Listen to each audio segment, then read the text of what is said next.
Hey guys, so today I'm going to be bringing you the second episode of Health and Fitness Friday. I apologize, I should be on the third, but last week was just way too busy, way too hectic, so I apologize for not getting this up.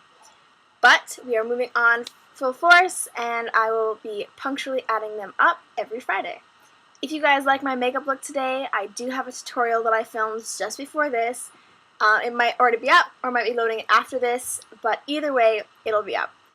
So today's episode is based on two of the C's on the nutrition list and nutrition guide, which are calories and carbs. So let's get started.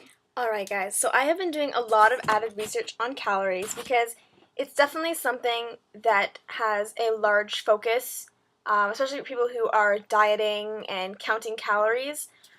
Just my opinion, you don't have to count calories to eat properly. Like, it's all portion size, so if you guys maintain portions, then you guys should be pretty good with the calories. But I do have a lot of information to spew at you guys. Hopefully it's all very easy to understand. And again, I'm not a nutritionist. I am not in this field. It's just something that interests me, and I've done my research with it. So I have stuff from Stats Canada, about.com, which I will also link up here.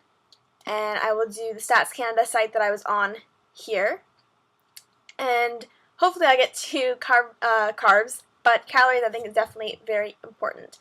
So, what are calories?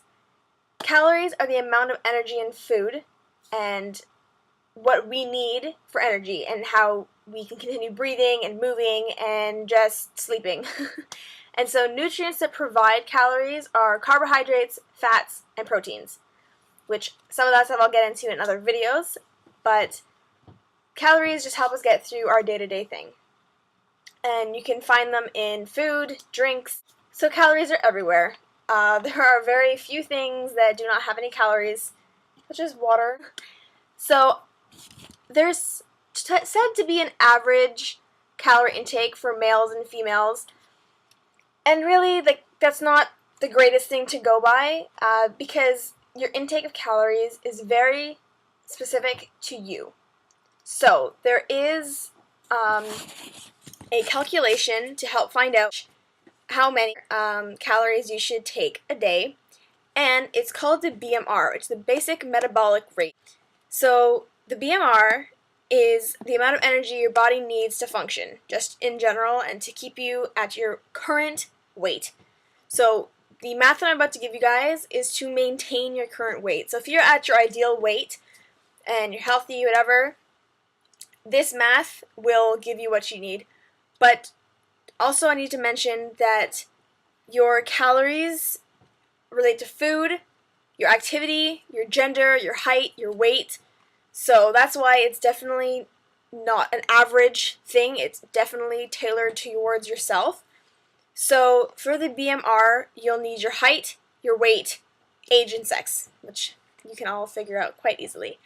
So in the website, it does show you everything, but I will tell you, I'll do the math for mine. So for women, the calculation is 655 plus 4.3 times your weight in pounds, plus 4.7 times your height in inches, minus 4.7 times your age. So I believe my number came up to 1,390 calories, I believe, and that's just to maintain my current weight. If you want to lose weight, like say you want to lose 10 pounds, redo the calculation with the 10 pounds factored into your weight, and that'll tell you how many calories you need to get to that weight.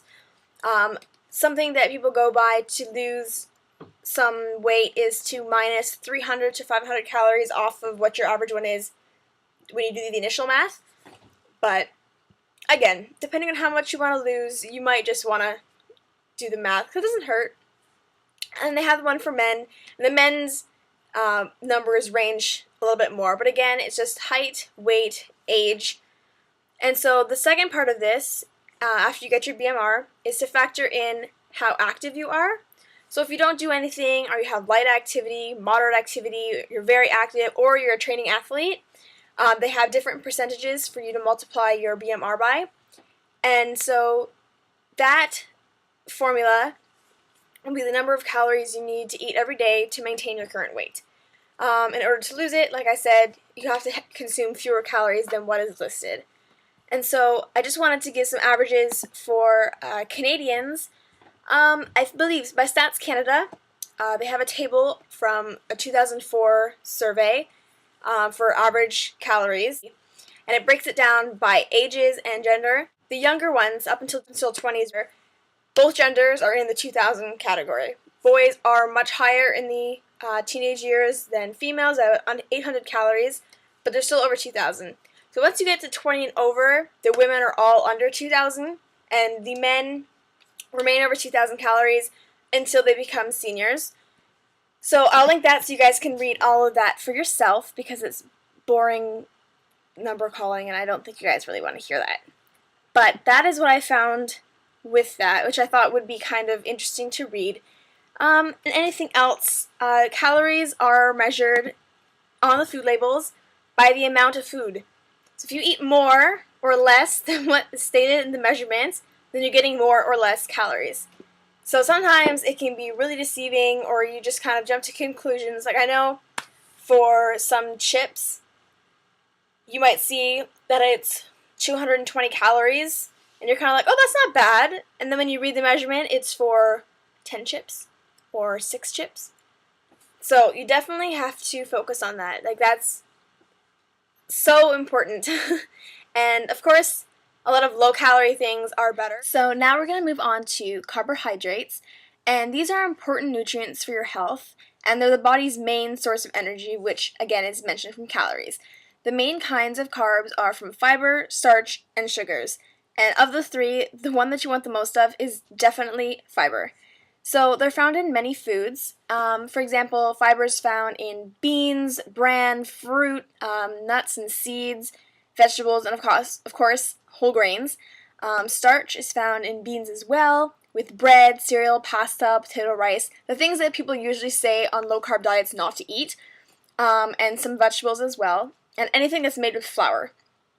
And then sugar is found naturally in fruit, but if you're getting canned fruit, it might be added sugar as well, in juices, some vegetables that are prepackaged, and of course, baked goods, candy, ice cream, and pop, and stuff like that.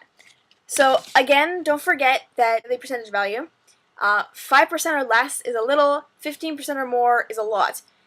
And like I said, fiber is something you definitely want more of. Sugar and starch is something you want less of. So remember, when you're looking at the list of nutrition information, to keep in mind the little and a lot, because it will help you. So buy whole grains when you can, because they are better for you than white bread, white pasta, stuff like that. And it doesn't taste bad. So, like I said, definitely check out the nutrition facts. Guys, anytime you're doing health and nutrition stuff, please research it. Talk to your doctor. Like, I can't stress that enough. Like, talk to your doctor, talk to a nutritionist. There are online websites, interactive websites for this kind of thing, or like gives you a number to a personal nutritionist. But definitely look into things before you jump into them. And that is this week's episode, and have a great Friday, guys. And I just want to let you guys know that I'm going to be starting a new weekly episode. It's going to be Girl Talk Tuesdays. So if you guys have any questions whatsoever that relate to being a girl, dating, boys in general, body image, confidence, anything like that, please comment below, and I will add them into the first episode, and I'll probably add a few of my own ideas. Anyways, leave those below. Check out my website. Have a great day.